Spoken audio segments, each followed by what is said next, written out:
make my Mondays monstrous because there's no better way to start your week. I have to admit, I had a slight miscalculation and forgot that there were actually 31 days in March. So we're going to finish out our March of the Machines with yet another cybernetic spider, the Trapweaver. Now that I've got you snared in my web, please do me a favor and give the video a like and maybe subscribe to the channel. That said, let's go and get into the thick of it. Into the thick of it. First things first, this construct was conceptualized by my good buddy Cameron McLeod and was illustrated by Spooky Activity, who I have linked down in the description. This is a fairly straightforward design, being a mechanical spider that Cam has said was inspired by both spider riders and the Temnocerans from Monster Hunter, such as Nursilla. However, there's plenty of unique aspects to the Trapweaver here, which you'll see as we get into it. For now, the basics of this mechanical menace is that it is built as a 12th level creature based on Cam's design of it as a CR12 critter in D&D 5e. It shares the construct trait between these editions, but I've also added the robot and tech traits to it just in case you want to bring it into Starfinder 2e. Though, I think I've discovered that they actually end up working better in PF2e, just as Horizon Zero Dawn takes place in a more primitive society.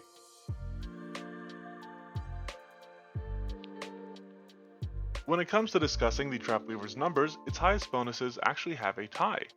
Its strength and dexterity are both high, inspired by Cam's design of it in 5e, and reflecting the fact that despite being nimble, as a standard for a spider, it wields mechanical might. However, its constitution is only moderate, and its wisdom, the last of its positive ability scores, is low. This is reflected in its lower perception as well, although it does at least have the advantage of dark vision to help it seek out prey. As for its other skills, the Trapweaver has a moderate acrobatics and athletics, inspired by its matching strength and dexterity. However, despite the dexterity-based acrobatics only being moderate, it still uses a high stealth. The Trapweaver loves to lie in wait for prey to approach before leaping upon them and swiftly eliminating such trespassers. Getting to the defenses of this deadly drone, the Trapweaver is equipped with high armor class to reflect its agility at evading attacks as well as the hard metal shell covering it. However, its hit points are only moderate. If you can manage to nail this thing down, it can prove a little fragile, though as a construct it does have a host of immunities. It also has some moderate weaknesses and resistances picked out by Cam that gives some heroes some good points to take advantage of. In addition to those rather basic aspects of its defensive designs, the Trapweaver has components, which can be targeted at a point right below extreme AC. Taking out these components disables a variety of the Trapweaver's unique abilities, potentially even removing its ability to poison others. I'll discuss these a bit more in detail when we get down to the related abilities. For now though, we'll take a quick look at the Trapweaver's saving throws, which are fairly basic and follow its ability scores. Taking it from the top, it has a high reflex to go with its high dexterity, and then a moderate fortitude for that moderate constitution it has, before it finally finishes it off with a low will save, which goes along with its low wisdom, allowing the players to try to override this machine and seize control of it. Now the Trapweaver is primarily a melee combatant, relying upon its claws and fangs to fight, and as such, both of these strikes use a high attack bonus. The claws have the benefit of the agile trait, but only deal low damage, and that's about it to them. Its fangs have a bit more pizzazz going on. While they do lack the agile trait, they deal moderate damage and inflict Weaver Venom. Normally, we'd talk about that right here, but I want to save it a bit more for when we get down to talking about abilities. Just know that for now, the inclusion of this venom influenced the use of only moderate damage. In addition to these two strikes, the Trapweaver also has a ranged web strike, with only a moderate attack bonus, allowing it to immobilize enemies at range until they escape from a high DC. Settling on this value over moderate since being immobilized doesn't innately make you off guard, or anything more severe. The web spinning apparatus can actually be targeted as a component, disabling the web strike and causing the Trapweaver to briefly become tangled in its own strands.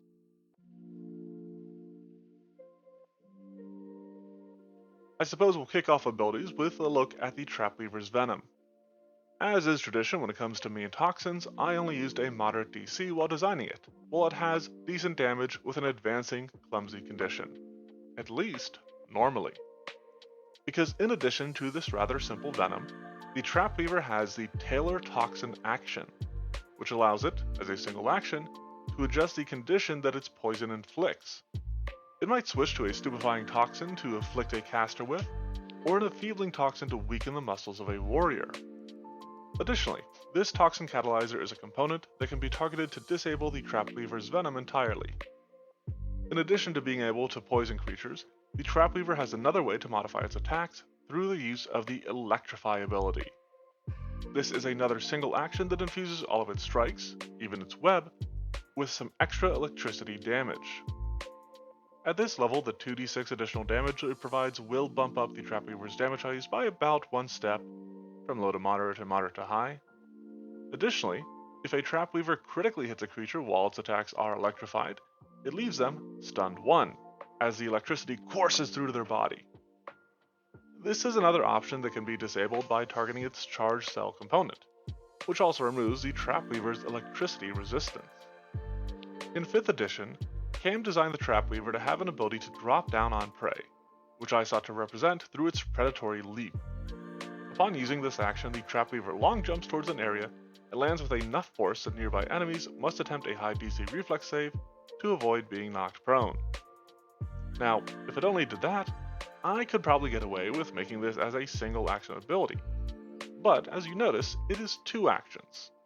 So, to make it worth 2 actions, the Trapweaver also gets to make a strike against a foe, and, if it left from a higher position, it gets to make 2 strikes instead. And presuming creatures fail their saves, it will be striking off-guard foes. This is yet another ability that can be disabled by targeting the Trapweaver's spring joints, which has the added benefit of slowing it down a bit. The Trapweaver can take advantage of the knockdown effect of this ability, as well as its Electrify, which specifically lasts until the start of its next turn, with its Reactive Strike. This was an important addition that we made during the Monster Mash, and it will potentially allow the Trapweaver to get in 3 electrified strikes before that runs out. There is one last quick ability to mention. This Cyber Spider naturally has Uncanny Climber, letting it scale any sort of surface so that it can get a good angle to leap upon its prey.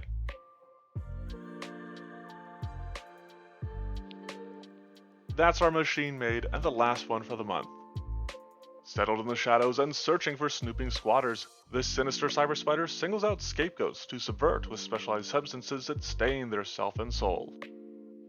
The Trapweaver is a fun foe to have spring on your players when they're poking around in abandoned facilities, crashed ships, or similar sorts of layers. Per Cam's own idea for them, you could even feature an encounter with the Trapweaver ridden by a warrior of some sort, perhaps one that can help the Trapweaver get off its poison or other tricks and traps. Let me know what you think of this machine and what other creatures you'd like to see in a comment. If you like what you see on the channel and want to see more, check out the Monster Monday blog, which is linked below along with the Twitter and Discord. Thanks for watching, and have a monstrous Monday.